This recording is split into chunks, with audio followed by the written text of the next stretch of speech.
shi wannan zaben na comrade Aminu Abdulsalam Gwarzo da Mustapha Rabi Kwankwaso ai zaɓe ne na Kwankwasiyya. Ita kuma Kwankwasiyya ai wani tsari ne na ci gaba, tsari ne na al'umma ba na wasu 'yan tsirarin mutane. Injiniya Dr. Rabi Musa Kwankwaso gogaggen mutum ne, kuma mutum ne da ya iya mu'amala, ya goge a aiki, ya samu karatu, ya yi karatu mai zurfi, ya goge a siyasa, yana mu'amala da mutane a ɓangarori na duniya daban-daban da ɓangarorin Najeriya daban-daban, kuma akwai fahimta mai kyau tsakanin shi da Mr. Peter Obi. Inyamuri ko mun ki ko mun so a Najeriya abokin tafiya ne. Duk inda ka karaɗa a Najeriya mutanen nan suna kasuwanci. Da duk ɗan Najeriya Inyamuri ne, to kila da yanzu Najeriya tana cikin ƙasar da tafi kowace ƙasa arziki a duniya. Duk wani mutumin Kano ko ba ka son Rabi Musa Kwankwaso, in dai kai ɗan kishin Kano ne, to ka zaɓi wannan tiket ɗin na Obi da Kwankwaso, domin wata gajera hanya ce da mutumin Kano zai samu shugabancin Najeriya.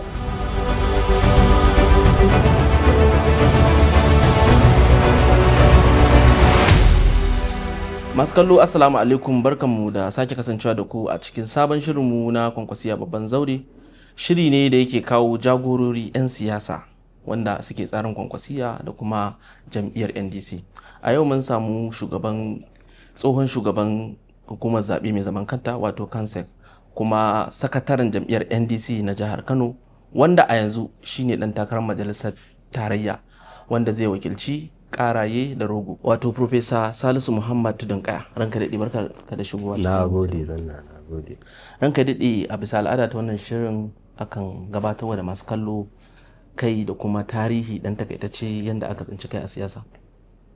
To alhamdulillah, a'udhu billahi minash shaitanir rajim, bismillahir rahmanir rahim, wa sallallahu ala nabiyil karim. Subhanaka la ilma lana illa ma 'allamtana innaka antal alimul hakim. Kamar yadda mai gabatarwa ya gabatar, ni sunana Professor Salisu Muhammad Tudun kaya. A takaice, a gurguje, ni tsohon sakatare ne na kwamitin caucus na jam'iyyar PDP a karamar hukumar karaye, kuma yin sakatare na kwamitin caucus a jam'iyyar NNPP a karamar hukumar karaye. Na yi sakatare na jam'iyyar NNPP a dai karamar hukumar karaye.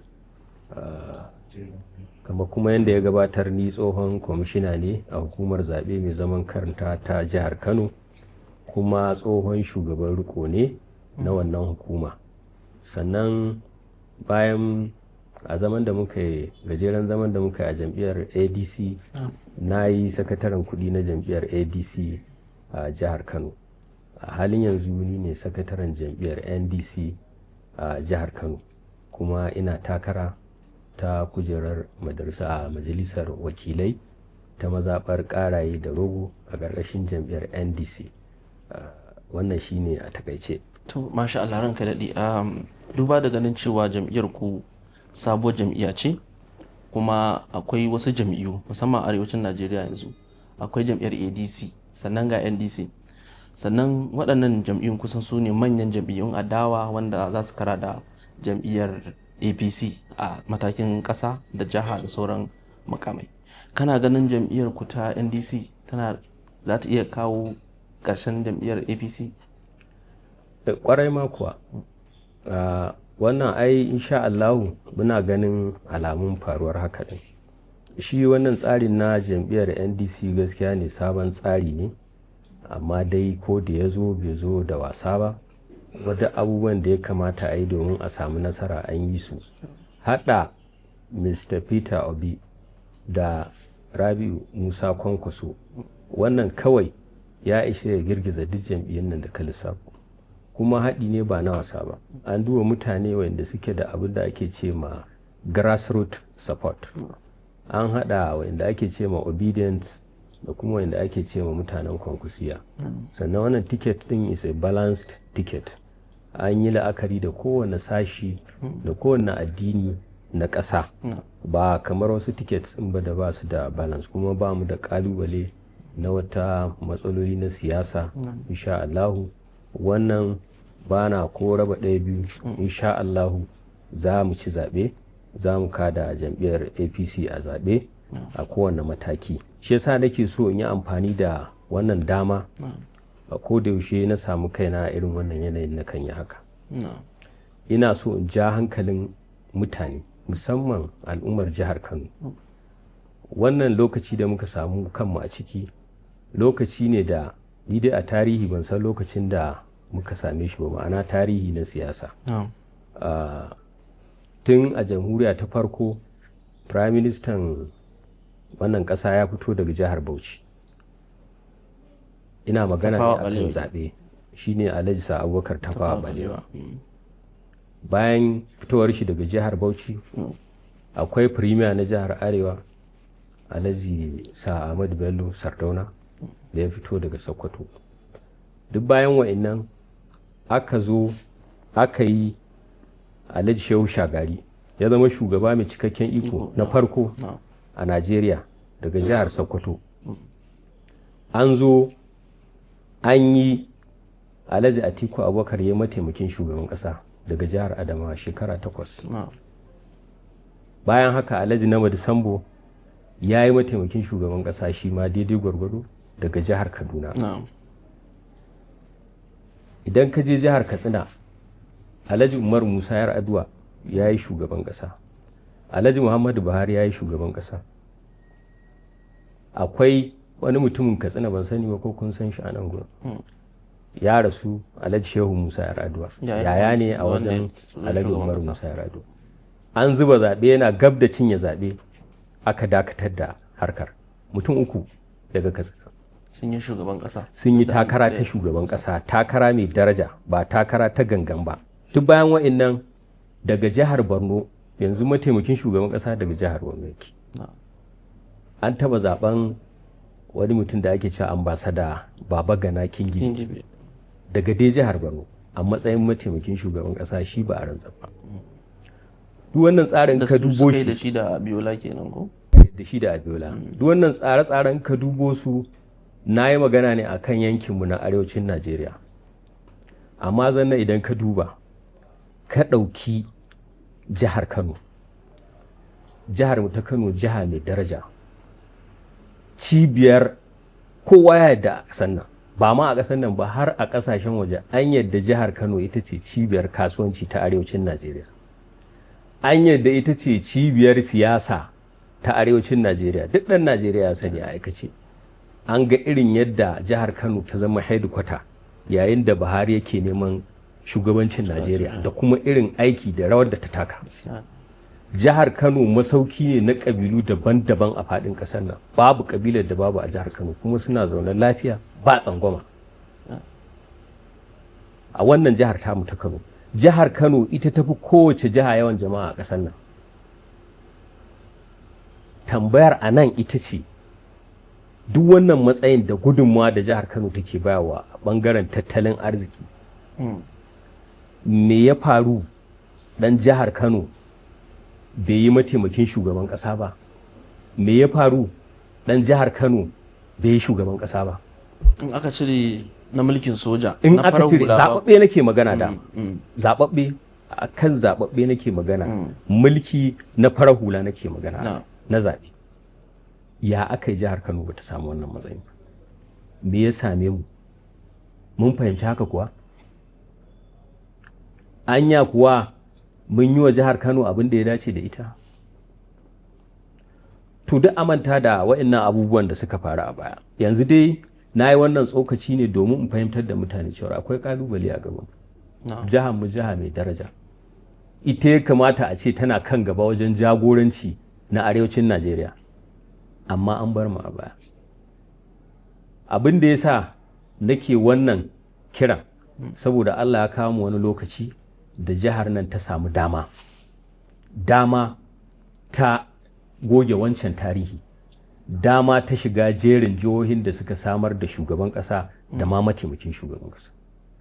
Wannan tiket ɗin na Obi da Kwankwaso shi nake magana a kai, kuma shi nake kira da Kano agenda.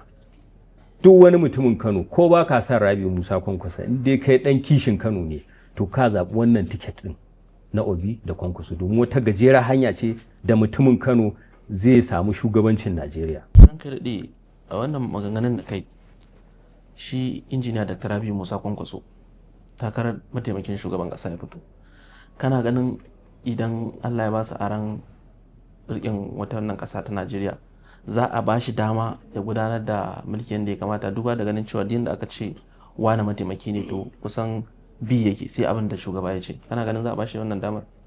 Ai ba na raba ɗaya biyu, saboda distinguished senator injiniya Dr. Rabi Musa Kwankwaso gogaggen mutum ne, kuma mutum ne da ya iya mu'amala, ya goge a aiki, ya samu karatu, ya yi karatu mai zurfi, ya goge a siyasa, yana mu'amala da mutane a ɓangarori na duniya daban-daban da ɓangarorin Najeriya daban-daban, kuma akwai fahimta mai kyau tsakanin shi da Mr. Peter Obi. Saboda haka muna kyauta da su insha Allah Dr. Rabi Musa Kwankwaso ya zama mataimakin shugaban kasa ba zai zama spare taya da ake faɗe ba. Insha Allah za a aiki da shi, kuma ai shi Peter Obi saboda ma irin arziki da Allah ya kwankwasa na gogewa, to ai dole ma zai so ya aiki da shi, ai aje shi ai matsala ne a wajen shi, ai yin aiki da shi shine ci gaban gwamnatin shi kuma shine nasarar gwamnatin shi. Wannan bana ko jin wannan. To ya magtun kuma maganar kabilanci da ake na yankin Bayafara, duba da ganin cewa musamman arewacin Najeriya sukan ta kokawa cewar ai shi dan kabilar Igbo ne kuma su ne 'yan taware, suna ganin cewa idan har suka samu dama za ma su iya raba Najeriya ta zama gida biyu. To alhamdulillah, ka san shi adalci shi yake tafiyar da mulki, kuma shi yake ba da zaman lafiya a ƙasa, shi yake kawo kwanciyar hankali da ci gaba. Shi Inyamuri ko kuma Igbo a Najeriya me yasa yake wannan abu? Me yasa yake wannan abu? Wariyar da ake musu tana ɗaya daga cikin dalilan da yasa suke wannan abu. Ai Zik ne yake shugaban ƙasa, wanda ake cewa Dr. Nnamdi Azikiwe. Shi yake shugabancin ƙasa sanda Alhaji Abubakar Tafawa Balewa ya zama Prime Minister na Najeriya. Ai haɗin da Inyamuri ne da Bahaushe. Aka zo abin da ya faru a lokutan Sardauna, daga baya kuma abin har ya rikide ya zama yakin basasa na Najeriya. Amma bayan yakin basasa ɗin me ya faru? Ai da aka zo aka yi jamhuriya ta biyu, ai Alhaji Shehu Shagari ya zama shugaban ƙasa. Shi ma Inyamuri ya ɗauko Alex Ikweme ya zama mataimakin shi Inyamuri. Me ya faru? An zauna lafiya. So wannan ba ƙaramin experiment bane, ai gwaji ne an yi, ai da za a samu matsalar da tun a lokacin aka same ta. In fact, ai ba ma a daɗe da gama yakin Biafran ba in ka haɗa da yanzu da wancan lokacin, kuma aka yi aka zauna lafiya. Wannan lokacin ma za a yi shi lafiya a gama lafiya. Ni abin da nake so mutane su fahimta, su ma fa Inyamurai da arzikin da Allah ya musu. Inyamuri ko mun ki ko mun so a Najeriya abokin tafiya ne. Duk inda ka karaɗa a Najeriya mutanen nan suna kasuwanci, da duk ɗan Najeriya Inyamuri ne, to kila da yanzu Najeriya tana cikin ƙasar da tafi kowace ƙasa arziki a duniya, ƙasashen da suka fi kowace ƙasa arziki a duniya. So na mu muna da abin da ake ce ma hope a kansu, kuma mun yarda 'yan Najeriya ne 'yan uwanmu, kuma mun yarda irin damar da muke da ita ta tsarin mulki su ma irin ta suke da shi a tsarin mulkin Najeriya, kuma muna kyautata musu zato matuƙa. Turan kai daɗe mu dawo jihar Kano. Jam'iyyar ku ta NDC ta tsayar da Comrade Aminu Abdulsalam Gwarzo da shi da Honorable Mustapha Rabi Musa Kwankwaso a 'yan takarar gwamna da mataimaki. Shin wani ƙwarin gwiwa kuke da shi na ganin kai gwamnatin Abba Kabir Yusuf ƙasa, duba da ganin yadda yake gudanar da mulki, ayyuka da ake ta gudanarwa a jihar Kano? To, Malam Isa, ni a takaice wannan tambayar da kai min akwai bayanai da nake so na kawo, wanda daga ƙarshen bayanan ina ga ko dai ka samu ansar tambayar da kai da masu saurare, ko kuma dai ku yi alƙalanci, ko ma dai me da ƙarshen ina ga zai faru. Mu a Kwankwasiyya akwai abin da muke ce ma benchmark. Tun daga 2011 zuwa 2015 an yi kusan abin da ake ce ma experiment. Shi experiment kamar gwaji kenan. Mun yi gwaji mun gama daga shekara ta 2011 zuwa shekara ta 2015. Muna da theories ɗinmu na Kwankwasiyya wanda ko da yaushe kawai su za ka yi applying ka ɗora gwamnati akan skeli ka alƙalanci ko kuma mutum ya hau gwamnati akan tsarinmu na Kwankwasiyya su zai bi ya aiwatar da gwamnatin shi applying kawai zai duk wannan aikin an gama mai an gama gwaji an yi testing komai da komai an experiment an gama results din aka fitar su ne yanzu muke amfani da su. Saboda haka zan kawo maka wannan ma'aunin idan na gama kawo maka shi sai ka ga a cikin wannan gwamnatin kana Kano ta yi shekara 3 yau da wata 2 ko 3, waccan gwamnatin kuma ta shekara 4 ce ita ma, dan tsiran ba yawa. Sai in ga in kai mutumin Kano ne za ka yi zaɓe wacce za ka zaɓa idan aka yi wannan bayanin kin. Shi wannan scaling da zan kawo maka ai scaling sunan shi kawai Comrade Aminu Abdulsalam Gwarzo da Mustapha Rabi Kwankwaso, domin skeli ne na Kwankwasiyya su kuma yanzu su ne Kwankwasiyya. To yanzu ranka dai kana ganin kamar shi gwamna ya sauka daga wannan tsarin kenan? Duk za ka yi alƙalanci idan na gama baka wa'innan bayanai. Zan so mu ji da tare da masu kallo.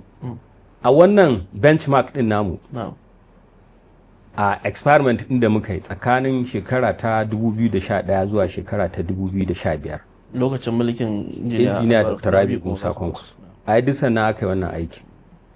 An gina jami'a guda ɗaya wadda ake ce ma Northwest University, tana nan a Kano tana aiki.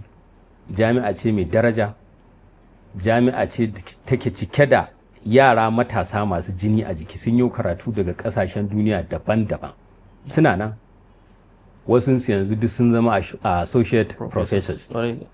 Nan da 'yan shekaru za a fara samun professors a cikinsu. Kusan wannan jami'ar a hannunsu take a rike. Abin da zai baka mamaki shine ita kanta jami'ar yanzu kaso 70 zuwa 80 cikin 100 na masu koyarwa a wannan jami'ar Kwankwasiyya ce dai ta haifar da su. Ta wace hanya? Shine ta hanyar ba da guraben karatu a cikin gida da kuma kasashen waje, kasashen duniya daban-daban. An ba da wa'innan gurabe dubbai, duk kana jina, gurare ne dubbai.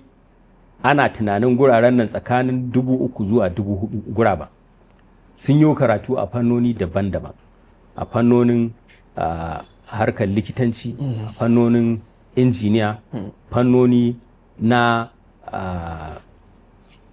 na abubuwa kimiyya da fasaha sadarwa da sauransu.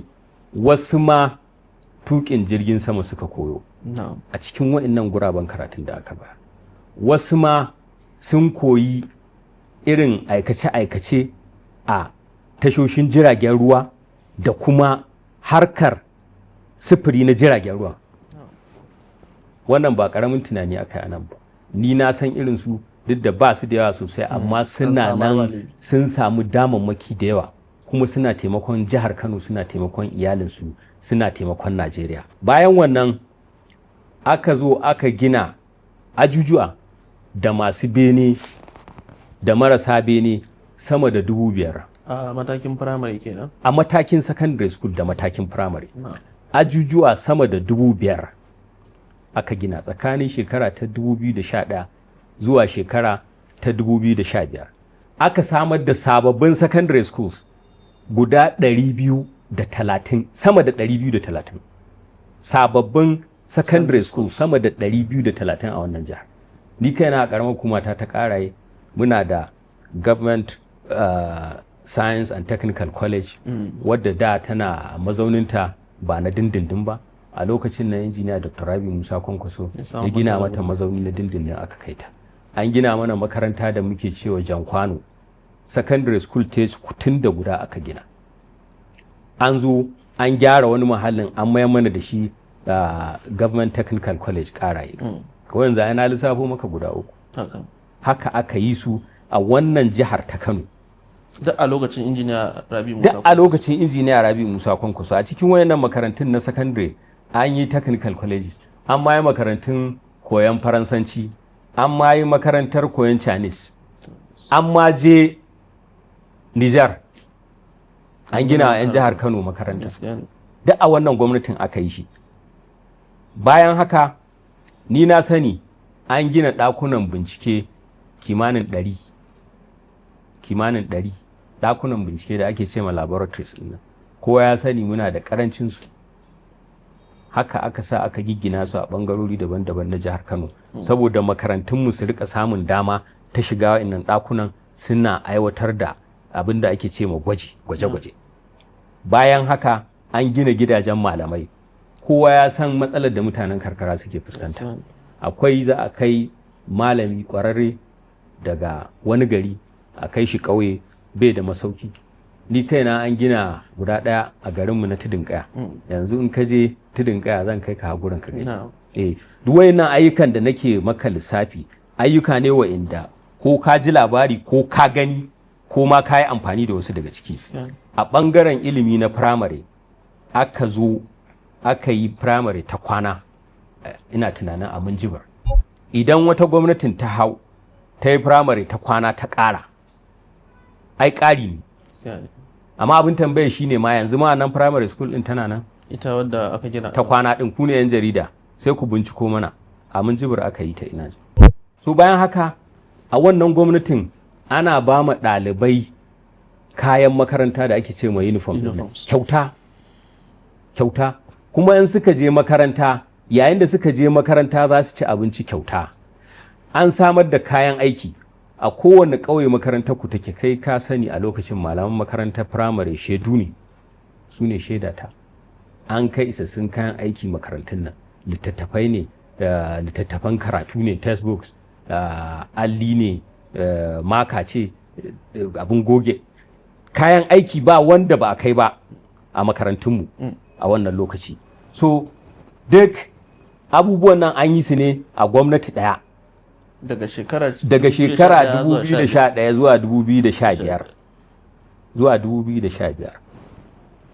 Malaman nan na firamare gaba ɗaya wayanda ba su da mafi karancin certificate na koyarwa da ake ce ma NCE, minimum certificate, minimum qualification na koyarwa a Najeria shine NCE. Injiniya Dr. Rabi'u Musa Kwankwaso ya sa aka enrolling ɗinsu gaba ɗaya su je su yi NCE. Su koma su ƙara karatu. An yi wannan abin a jihar Kano, inda suka yi suna jina. Malamai dubbai suka samu wannan mafi karancin certificate din na kuma wannan lokacin gwamnati za ta dauki nauyin karatun, ba kai za ka biya ba. Ai dama gaba ɗaya ma ka so mu inda yake mun kai. Ai free education akai.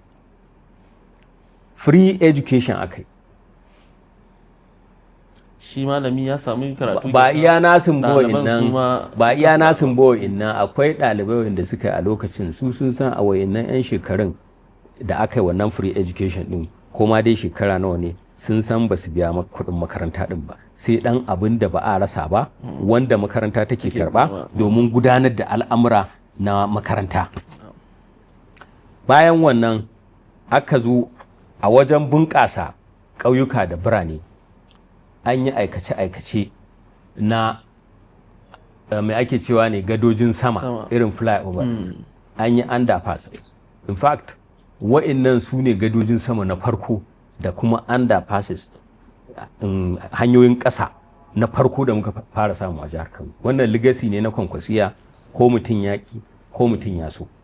An yi su, sannan an samu muhimman tituna musamman a ɓangare na mutane marasa ƙarfi a garin nan. An faɗaɗa su, an inganta su, tituna masu ma'ana. Kowa ya san yadda aka gina titin Sheikh Jafar, kowa ya san ƙoƙarin da gwamnatin nan ta yi a kan kogin Jakara. Kamar yadda na gaya maka, ba na so na ce komai, amma barin ka zan kai alƙalanci. So abubuwan nan haka aka yi su.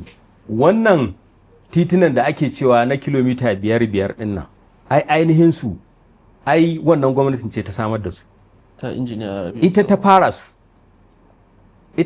su. Kuma ba na jin a haka kawai za a ƙirƙiri aiki irin wannan a yi shi. Allah ya taimake mu, wannan gwamnatin ta fara shi, gashi na yanzu shi ake ƙarashewa, mutane suna ta murna, suna ta jin daɗi. A ɓangaren muhalli ma gwamnatin nan ta yi ƙoƙari matuƙa. Ta yi ƙoƙari matuƙa saboda duk magudanan ruwa a lokacin nan mutane shaida ne wa'inda suka lalace sai da aka gyara su. Inda babu an yi ƙoƙari an samar. Aka yi abin da ake ce ma interlock. Shi wannan interlock ɗin saboda a kyautata muhalli kuma wa'innan magudanan ruwan su yi aiki irin yadda ake so. Domin kai magudanar ruwa kuma nan ruwa yana kwanciya a jikinta akwai matsala. An aka sa interlock ruwan ya zo kwararewa zai shiga cikin magudanar ruwa ya tafi. Wayannan abubuwan da an yi su kuma aka bi lungu da saƙo aka yi ta yin su, aka yi ta sa interlock har cikin old city da an yi wa'innan ayyukan mutane sun sani. Sannan akwai ayyuka da aka yi na samar da gidaje da walwala.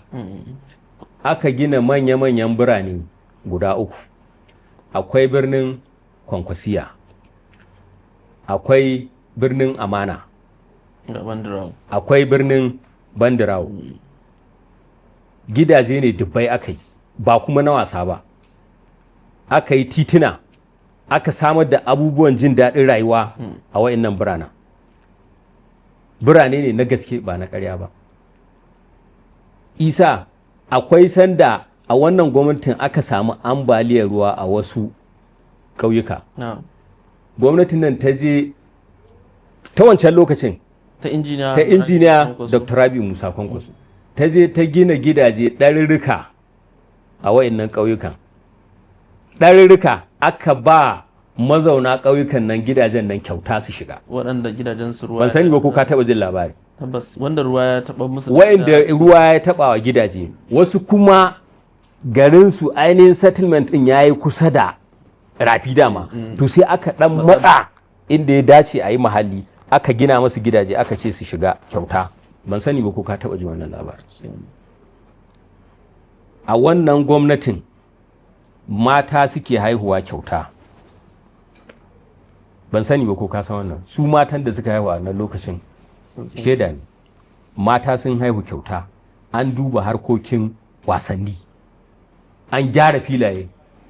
Aka sa masu abubuwan da net da abin da ake ce ma pond duk aka sa musu. Aka raba wa ƙungiyoyi na wasanni kayan wasanni, takalma ne, rigunan wasanni ne, duk an yi haka a wannan jihar. Ba a bar komai ba, kusan sai da aka taba komai. A wannan gwamnatin dai aka zo ake auren zawarawa. Yaushe rabanka daga jayen auren zawarawa? Kwanaki kamar gwamna ya yi. To ban sani ba. Amma lokacin kafin ya bar Kwankwasiyya. Kama ka ce okay kafin ma ya bar Kwankwasiyya ne ko? A to ai wannan dama kuma. Ka gane so Kwankwasiyya ce ta yi. Auren zawara da ake yi mutane da yawa ba su gane manufar shi ba. Duk wannan menace din da muke fama da su na taɓarɓarewar tarbiyya yana da alaƙa da yanda muka daraja aure ko kuma yanda muka wofantar da shi. Ana ta yawo, mutanenmu suna yawo barkatai. Wasu suna da halin aure, wasu ba su da halin aure. Wani ma yana da halin, amma aka ce auren Kwankwasiyya ya zo sai a yi abin da ya dace. Za a rage taɓara, za a rage shirme a cikin al'umma. Auren zawarawa yana da matuƙar muhimmanci, murhu ne a tsarin Kwankwasiyya. Isa, a lokacin waccan gwamnatin aka raba wa direbobi motoci, direbobi matasa. Motoci na gaske dubbai. An raba na alfarma, an raba kuma madaidaita. Dubban motoci. An zo a dai wannan gwamnatin duk wata ake yin abin da ake ce ma empowerment. Duk wata mace 100 daga kowace ƙaramar hukuma sai ta karɓi jari. Duk wata Isa, duk wata. Wannan gwamnatin kuma naga kaman ina ga wannan shine na biyu da sai ku bincika, ku ne 'yan jarida. A wannan gwamnatin Isa duk sati a gidan gwamnati sai an yi empowerment. Duk sati an ɗauki wani lokaci mai tsawo, duk sati sai an wannan abu. An koya wa yara yin ɗinki na ƙwallon ƙafa. An koya wa matasa yin takalmi da gyaran shi. An koya wa matasa aski. An ƙarfafa musu gwiwa. An tallafa musu. An ɗauki mahauta. An tallafa musu. Babu wani fanni da gwamnatin nan ta bari ba ta taɓa ba. Duk sati ake empowerment. an koya musu gyaran waya, an koya musu yin abubuwa da amfani da fasahohi na zamani daban-daban. A wannan gwamnatin ce aka samar da cibiyoyi sama da 20 na koyon ayyukan yi. Sama da 20 na koyon ayyukan yi, sana'o'i. Akwai a Tukui, akwai a Gude, akwai a Dawakin Tofa, akwai a gurare daban-daban, akwai a Ƙarfi ta koyon wasanni. Guda 20 ne da wani abu wayannan makaranta. A wannan gwamnatin aka shigo da hukumar Karota. Duk wayannan matasan marasa aikin yi, wasu sun ɗan yi karatu, aka ɗebe su aka samu masa aikin yi. A cikin wancan guraren da aka yi nake gaya maka wayannan cibiyoyin na koyon sana'o'i da kuma gogewa a fannoni daban-daban, akwai makarantar da take kula da harkokin tsaro. Kafin a yi wannan abin duk jihar Kano, in kai engaging ɗin kamfani na tsaro a kamfaninka, za a ga wa'inda zai turo maka kila ba Hausawa ba ne. Su ne wannan security. Ta wannan harka a wannan lokacin aka rika yaya Hausawa, su ne wannan security. Yanzu ga sunan suna ta aiki a gurare daban-daban saboda sun samu certificates ɗinsu. A wannan gwamnatin aka rika ɗiba yara ana koya musu harkoki na dafa abinci da harkoki dai na abin da ake ce ma na hospitality da sauransu da tourism da sauransu. Kan a gama training ɗinsu masu nema sun ƙarar da su. Ma'aikatan ana neman ma'aikatan da suke neman su tun suna training ake bin su, ake tsinta, ake abin nan. Duk a wannan gwamnatin aka a cikin wa'annan shekarun aka yi su. Saboda haka a wannan lokacin za ka ga daba ta yi karanci matuƙa a Kano, sai da ta so ta zama tarihi. A dai wannan lokacin aka yi gurare na samar da wutan lantarki masu zama kansu. Aka yi ɗaya a Ƙaraye, aka yi ɗaya a Bagauda. Ana dab da gama aikin, gwamnati ta ƙare, saura ƙarashe da sauransu, aka yi handin oba, abubuwan nan suka zo suka lalace, abin takaici. Yanzu babu wannan abin takaici. To suna yanzu gwamnati dai tana nan tana ta yi ba tana ɗanyi, kuma abu mamaki shine ana ma samun kuɗi fa a cikin wannan abu. Gwamnatin tana samun kuɗi a wutar da ake dan sayarwa. A hakan ma na iya samun. A hakan ma ni na yi fire da wani dan majalisa a kwamiti din yake, ya gaya mu miliyoyin da suke samu, ba zan faɗa ba. Gwamnati tana samun kuɗi a cikin. Aka zo kowanne ƙaramar hukuma aka yi ƙaramar masana'anta ta saƙa, ban sani ba ko ka san wannan. Aka zuba miliyoyin kuɗi don mutane su koyi sana'a ta saƙa. A cikin wayannan masakun da aka yi, wacce ce ka ji labarin tana yin aiki? Ranka daɗe. Isa takaitawa ne. Gara ma tsaya haka, yanzu zan tambaye ka nima. Abinda nake nufi, hirar tamu za mu raba ta gida biyu. Wannan satin da kuma wani satin. So ina gan abinda za mu gaya masu kallo su tana da mu a wani makon domin ɗorawa akan wannan bayanin da ka zo da shi.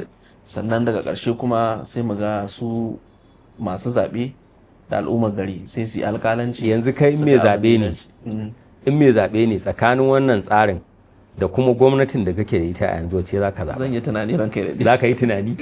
To ina fata al'ummar jihar Kano suna ji na, kuma sai su yi alƙalanci. Mu ba ma cewa mutum bai aiki ba, domin aiki ko ɗanya yake ai sunan shi aiki. Amma dai to ga bayani na yi maka, sai ka kwatanta, sai ka gaya aikin yake. To yanzu idan maki za ka ba gwamnati a cikin 100, za ka ba ta nawa? Wannan ina ga tambayar masu kallo. To ni a matsayina na malamin makaranta na ba ta maki 15 a cikin 100. A cikin 100 kuma ina da hujja ga ta na kawo, ban kuma gama lissafin ba. A iya nan kawai na ba ta maki 15 cikin 100, domin 'yan components ɗin da ta ɗauka a wa'innan abubuwan da na kawo 'yan kaɗan ne a ciki. Saura ka da ba ta maki 15, kuma mutane ma su ma za su yi alƙalanci. Kamar saurare su ma suna da dama su ba gwamnatin maki. Ina jin ranka daɗe mu ɗan katse hirar tamu zuwa yanzu, in so sai mu sati mai zuwa sai mu ɗora ta kamar zai bi saboda yanayi na lokaci. To alhamdulillah. Masu kallo ku kasance da mu a wani satin. Wannan hirar bata kare ba, insha Allah in kuka kasance da mu a wani sati mai zuwa za mu dora muku. Bisalam.